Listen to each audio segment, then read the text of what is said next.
Gift വന്നിട്ടുണ്ട് കേട്ടോ.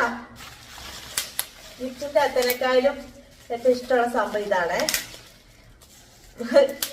കൊച്ചു വിച്ചടക്കം ഇത് ഭയങ്കര ഇഷ്ടമുള്ള സംഭവല്ലേ, മാറി ഇരുന്ന് പൊട്ടിക്കാൻ.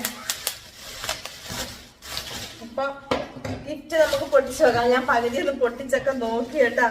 അപ്പൊ ഈ ഗിഫ്റ്റ് വന്നതൊക്കെ എവിടുന്നാന്ന് അറിയാം. പിന്നെ ബാംഗ്ലൂരിൽ നിന്ന് വന്നതാണ് കേട്ടോ. പക്ഷേങ്കില് ആരാണെന്നൊന്നും പറയണ്ടെന്ന് പറഞ്ഞിട്ടുണ്ട്.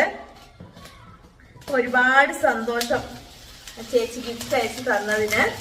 എന്നോട് വിളിച്ച് അഡ്രസ്സൊക്കെ ചോദിച്ചാൽ ന്യൂ ഇയർ ഗിഫ്റ്റ് അയക്കട്ടെ ചോദിച്ചു. ഞാന് അപ്പം അഡ്രസ്സൊക്കെ കൊടുത്തു. എന്ത് സുഖം, എനിക്കിതാണ് കേട്ടോ ഏറ്റവും ഇഷ്ടം.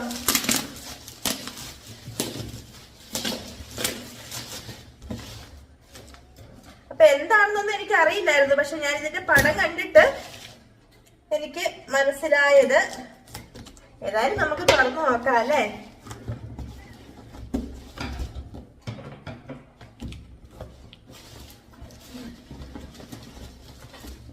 എവിടെയാണോ അയക്കണ്ടേ, തിരിച്ചു പിടിക്കണം.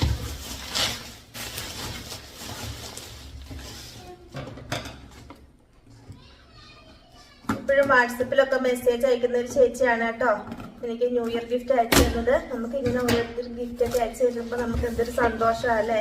ഇപ്പൊ ന്യൂ ഇയറിനൊക്കെ ഗിഫ്റ്റ് കിട്ടുമ്പോ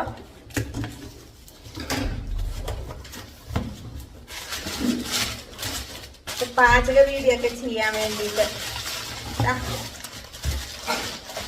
സംഭവം.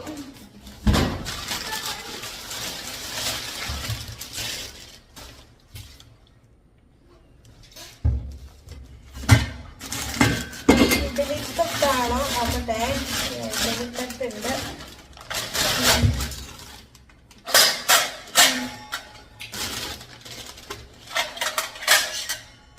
ഇഡലിത്തട്ട്.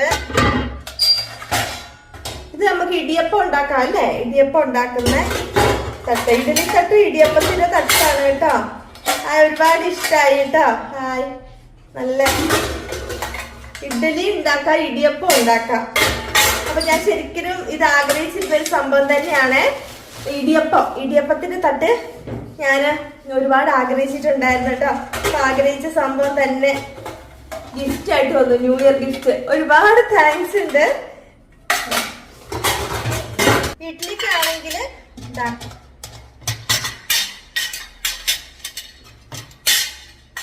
ഇതാ ഇഡ്ലി തട്ട് ഇതിലിറക്കി വെക്കുക. ഇടിയപ്പം ആണെങ്കിൽ സംഭവം